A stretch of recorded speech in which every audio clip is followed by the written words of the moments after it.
I count to 3, you will fall into a deep sleep. 1, 2, 3. Subscribe. What is going on, guys? It is your boy, the Pat Goat Gaming, coming at you again with another video, and today we are starting our voyage into OP12. We are ditching OP11. Honestly, I did not like OP11. Was one of my least favorite sets. Anyway, besides that, we're leaving the negativity in the past, and we are on to OP12, and we are starting off the journey with Koala here. Now, when I saw Koala, when you saw Koala, when the world saw Koala, we thought, holy shit, this leader is about to be insane. It is going to dominate the meta, if not be like a top 5, top 10 deck, meta defining. And honestly, I have not seen a single Koala deck in any of those, like, you know, the big One Piece YouTubers all post like the championship series, so like the Cardi Kaizokus, those types of guys. I have not seen a single Koala deck in any of their videos. Not one. So I don't know if maybe people just aren't playing her or if she's just unviable. But to me, I'm going to give her a chance. And honestly, I really like the way the deck plays. It really suits my play style. And I think it adds a little bit of diversity into One Piece. So if you don't know what Koala does, we'll quickly go over it. If you have 2 or more characters with a cost of 8 or more, draw a card when you attack your opponent's leader. Then once per turn, if your opponent plays a cost 8 character, or if your opponent cheats out a character, like if they play Luffy Taro into Son Goro, then your opponent adds the top card of their life to their hand. So a very, very interesting effect, and honestly I thought it was going to be broken, but playing it and from seeing results, it honestly is not completely broken. To me, unpopular opinion maybe, but I really like the Koala leader ability after playing with it and seeing how it interacts with the rest of the cards in the game. To me, it is a more refined, much more interesting version of the Blackbeard leader ability. Blackbeard takes the decision making out of the game. He says, I discard a card, you can no longer play your deck, you can no longer play the One Piece TCG. Whereas Koala says, you can do whatever you want. You can play your things, you can cheat out things, but if you do, you're going to pay a cost and you have to live with that. So it adds an extra layer of decision making to a lot of decks just go on curve, they do their thing. There's no consequence to going on curve and doing really powerful effects. But Koala says, wait, you can do something else. You can also do your very powerful thing, but you're going to take a life and your opponent has to deal with that consequence. So a very, very interesting effect, and I really like it. I also like the way the deck plays. It's very cool. Has a lot of different types of characters. It hits the hand, adds life, it spams board a little bit, and you can play a couple of cards to help clear board. So very, very interesting leader, and one of my personal favorites in the past few sets. So Koala, to me, one of the decks I will definitely be playing going into OP12. And yeah, so in today's video, we're going to be going through a little bit of a different kind of video structure. Usually I go through the card by card like right about now, but I'm going to kind of talk about the deck instead of going through the card by card as the games are going on. So in today's video, we're going to go through a green ZORO game, we have a blue KUZAN game, and we have a red green Smoker game. And the ZORO and the KUZAN are really nice because, they're kind of Koala's peers. They're both OP12 leaders. So I hope you guys enjoy those videos and you can kind of see how Koala plays in real life instead of kind of just looking at her leader effect and going, holy shit. It was a really cool leader. Very, very cool. Really like it a lot. So very excited to get into that with you guys. And before we get into the games, if you are enjoying the videos, if you found this video useful or entertaining, or you like my face, you like my nose, go ahead and drop a like, drop a sub. Really appreciate you guys. Hope you're having a good week. Honestly, this week's been a slobber knocker. It's been tough, but we're getting through it. Hope you guys are too. And I also, quick confession, I recorded this intro about 5 or 6 fucking times because the audio kept fucking up and I couldn't figure out why. I kept changing all the settings on my mic, and I went into OBS and it was actually recording my audio with my laptop mic. So yeah, that was tough. that was a tough one to swallow. So hopefully this is the last recording. I hope it is. But yeah, guys, hope you're enjoying your week, and let's get right into the games. Okay, boys, so getting into game number 1 here. This is my first ever game with Koalas, my first ever game of OP12, my first ever game against ZORO. Just a lot of firsts here, so a lot of things to figure out. We do end up taking first. So Koala, I feel like most of the time you want to go second. You want to go turn 4 into one of those Morleys you see in my hand right now, or one of the one of the 4-drop blockers that we have into a 6-cost, so Nico Robin or your Kuma, to start drawing cards on that turn 3, because for Koala you need 2 8-costs on board to get that extra card draw, which is really, really nice. So here we're just going to start off with a swing into his searcher here. I can't believe Zoro has a rest searcher and a Perona searcher. It is insane that he has double searchers. Like what the fuck, man? Come on. Anyway, so yeah, you can go second and do the 4 into 6, or you can go first. Like, I think either is fine, because if you go first, you can do... The problem is there's really no good 3 Dawn turn play, but you're just going to be swinging 8 most of the time if you're going first. But if you do go first, you can go Karaso into a Nico Robin. And that play, like when the turn you play Nico Robin, you're going to -3 cards on your opponent's hand, and you're going to draw a card. So it's a very, very strong 7 Dawn turn that really only Koala can do. So as you're going to see here, Zoro going into a 6 Dawn turn, he's going to go ahead and play down that Smoker. He won't be able to remove my Karaso, so that is perfect. We're going to be able to hit 3 cards out of his hand here. So he's going to attack us for a 7, and we do misplay here. I don't know why I gave him 2 2Ks. I think it was just a misclick. I don't remember, honestly. But yeah, I think it ends up costing me a little bit later in the game here. I think we might have to take a banish attack. But either way, so here we can go with a nice 6K attack into the Zoro leader, make him discard a card off the rip. So it's making him resolve the effect here. Let's see what he chooses to discard. And if he does choose to counter out of the 6K as well, we're going to hit him with that Nico Robin. And right now he has, what, 8 cards in hand? He just had 9 cards in hand. So he goes down, discards one of those Koinas, and then he gives us a 2K in addition. So now we can swing this 5. Personally, I would swing this 5 here. Oh, yeah, I should have swung that 5 first. By the way, we're going to play down our Nico Robin, make him discard 2 cards. And now he just went -3. He just went, or actually -4 cards just got taken out of his hand because he countered out of the 6K as well. And just like that, we are in a very, very good position. And we draw the Sabo off the top. Sabo, a very good card in the deck. Like 5 seems to be a very, very important cost here. 5 is very, very big. Like Smokers, a lot of blue, green, Sanji Zoro has a lot of 5 costs. 5 is a very, very important cost, and Sabo is able to hit that with the addition of another 3-cost character as well. And 3 isn't irrelevant. Like 3 is still a relatively strong character on board. So Sabo I found really, really nice in the deck. So he's going to play down his Mihawk, and we're going to activate our Koala effect to make him take that top life of his card.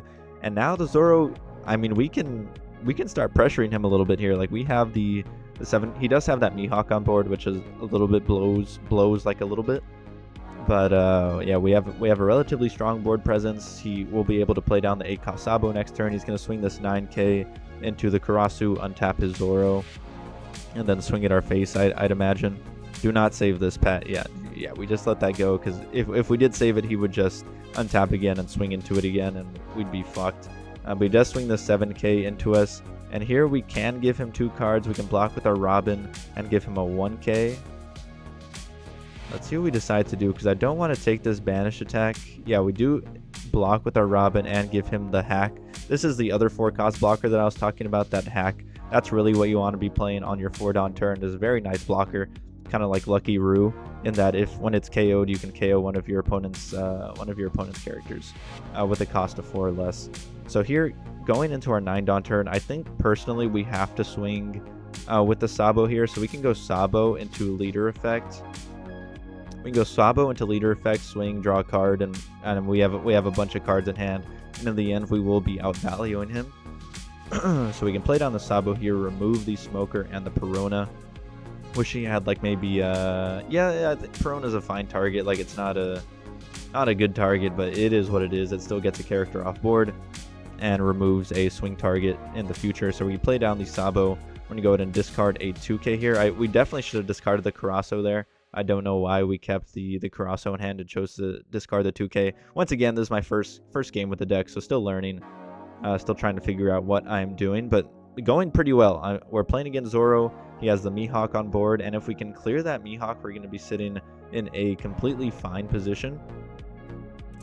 So yeah, we're looking good. We're looking very solid. We're drawing cards off our leader ability. We have a blocker on board. We have the Sabo on board.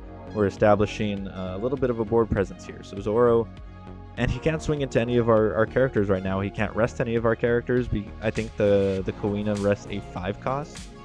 So looking very, very strong here. He can get a little bit of aggro and go, he can go swing with his Mihawk and swing with his Zoro. If he does that, we may be able to go for game. So a lot of different variables here. He's going to go ahead and swing for 11. We're just going to go ahead and take that 100% of the time. We do find another Nico Robin. So this could be able to establish blocker and hit a card, 2 cards from his hand. So this could be huge. This could be massive. We could play down the like I love taking cards out of his hand and making your opponent squirm a little bit. So if this is me, I'm playing down that Robin and getting him down to 3 cards in hand. Looks like we're going to decide to swing a 5 here, see what we draw. We do find the Stussy off the top. And this is where I make a big boo-boo butt cheek here. So I never play Stussy, honestly, and I forgot how she worked. So we did not have a searcher on board. We did not have anything to trash to the Stussy. So we play down a 9 cost 9k vanilla body here, and we're still going to be able to take this game away from the Zoro. A really horrible play. Like this game could have gone a lot easier if we play down the Nico Robin there, or play down the Kuma there into a hack. But we could have gone Nico Robin into hack and established 2 blockers with our Nico Robin still on board and got an extra swing in. So a really big misplay. If we didn't find any of our searchers that game for whatever reason, but if we did have the searcher and we were able to clear that Mihawk, we would have been in a very happy place, because we have so much counter in hand. So we're not really in danger of dying this turn. He does arrest our Nico Robin here, but we're going to be able to, with the, what is that, 100 sword, Ashura, blade, draw, poop, stink. I forget what that card is called, but the name is insanely long. But yeah, he's going to swing a 10k into, let's see what he decides to swing into. He should probably swing into, okay, so he goes 8k face. We can just go 2k, and then 10k. I think we have it. Wait, do we lose this game? I don't know. We're about to find out if we lose or not. I think we lose by 1k, but honestly, I'm okay with that. Like, even if we did lose, no, I think we have it. Because he swings Nico, we let this go. He untaps, and then he swings face. And we do, wait, no, we don't have it. Wait, no, we do have it. Yeah, we win. What the hell am I talking about? Yeah, we win easily, even with playing a 9. Really, we did nothing that turn. I mean, we played fucking a 9 cost vanilla on one of our turns, and we're still able to take the game here against the Zoro player. And yeah, very nice showing for Koala there. Really showed off a lot of what the deck can do, and we end up beating one of the best decks. Okay guys, so getting into the next game, we're going up against the blue KUZAN here. We do find our searchers this game, so if we do find a Stussy, we will be able to Stussy something. So we have a bunch of searchers to get our trash filled, and you want your trash filled with this deck because of the 8 cost dragon. 8 cost dragon, kind of the same as 8 drop Garp. You have to put 3 Revolutionary Army type cards to the bottom of your deck to order to use his ability, and he plays a 6 cost or lower character Revolutionary Army type from your trash to the field. So you want to fill that trash as much as you can. Here we start off with 2 searchers. We go ahead and swing into the KUZAN. He's going to take that first life. And then we're going to search with our Captain's Assemble, which is basically a searcher. Same thing as the Koala searcher. So it looks at the top 3. You grab 1 and then it trashes the rest. So a lot of easy ways to fill your trash with this deck. You're not going to be running into a lot of problems with that. Here he's going to play down his 3 cost Sengoku blocker. Sengoku blocker, you trash a card, then you reveal up to 2 Navy cards, add them to your hand. And because of your KUZAN ability, it's really, you're drawing 3 cards. Because KUZAN, when you discard a card from your Navy ability, you draw a card, and then you get 2 cards off of the Sengoku ability. So very strong play there. He's going to swing a 5 into us. We're just going to go ahead and discard a 1k Koala blocker, and we're going to be feeling okay. We do have the Karasu here, so as long as the Karasu sticks on board, we're going to be feeling very nice, because we're going to be able to do the same thing we just did the last game, play the Karasu into a Nico Robin or a Kuma, as long as he doesn't remove it. He's going into a 6 Dawn turn, and I don't think there's anything that can remove this unless he red rocks it, which if he red rocks it, that's fine with me. I do not have a problem with him using a red rock on a Karasu. So hopefully we get this attack off, but he does play the 6 cost KUZAN. If you have 5 or more cards in your hand, this character gains +1 cost. then on play trash 1, and one of your opponent's characters cannot attack. So that is a little bit tough. So that is one of the things that gets around the Karasu there. But we're still going to be able to either play down the Kuma or play down the Nico Robin, whichever suits us better. And we will be able to draw a card off of leader ability here, so looking very, very nice. Even if Karasu can't swing this turn, we're still looking good. So here we're going to play down the Kuma, gain a life, and establish the 7k body, swing into face, and then draw a card. Very, very nice turn either way.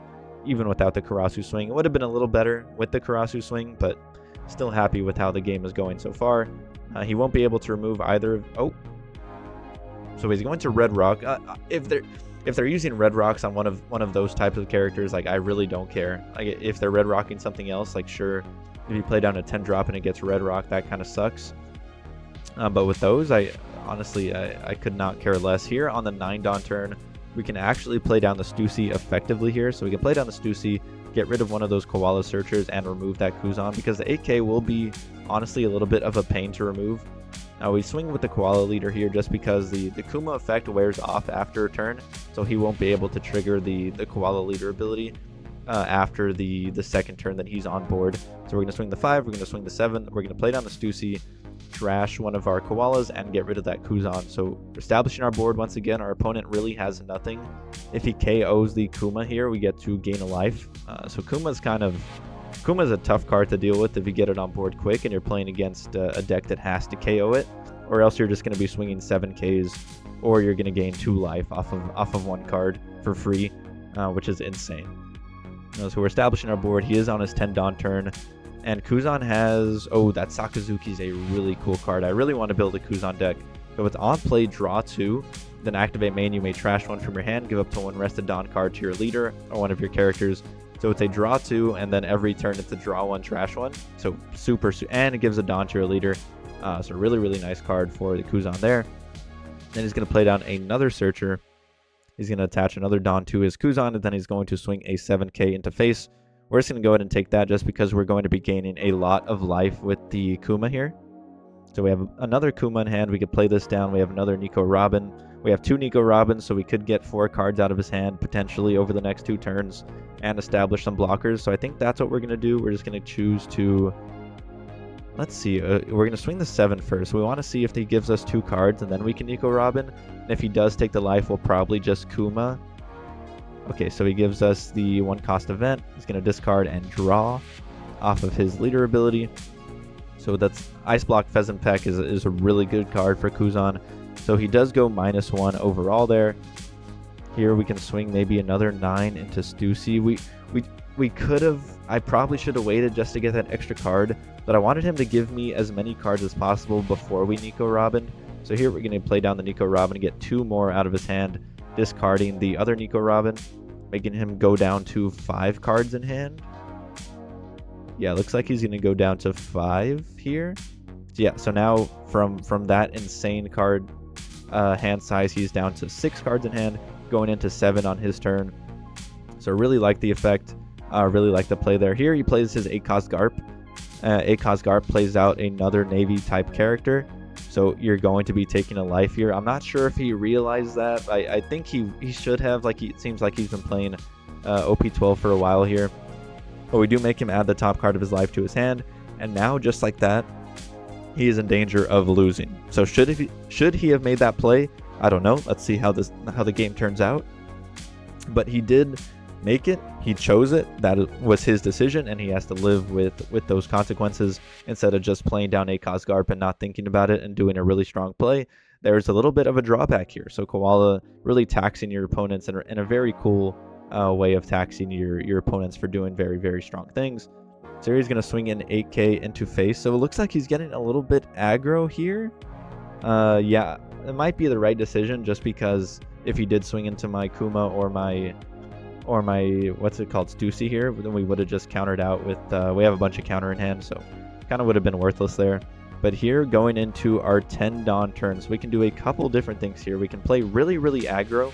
We can really go for his throat here, or we can play very defensive because we have a Kuma in hand, we have a hack in hand, so we can establish a lot of blockers. We can establish a lot of things. We can gain life. So let's see what we decide to do here. We're going to swing the 7. Then we're going to swing a 5. He's going to, so now he has 3 cards in hand. So next turn, 100% we will be able to go for game. So I think I'm just going to play it chill here. We're going to play it nice and relaxed. We're going to play down the hack into the Sabo, discarding 2 non-counters. All of our characters are KO immune. Blue, it's not really that relevant, but either way, we have 3 blockers on board. We have a bunch of counter, and honestly, he does have a good board, but it's really not enough to get through this. He does play the Gravity Blade, and one of the good things about Koala is all of your blockers will have plus cost.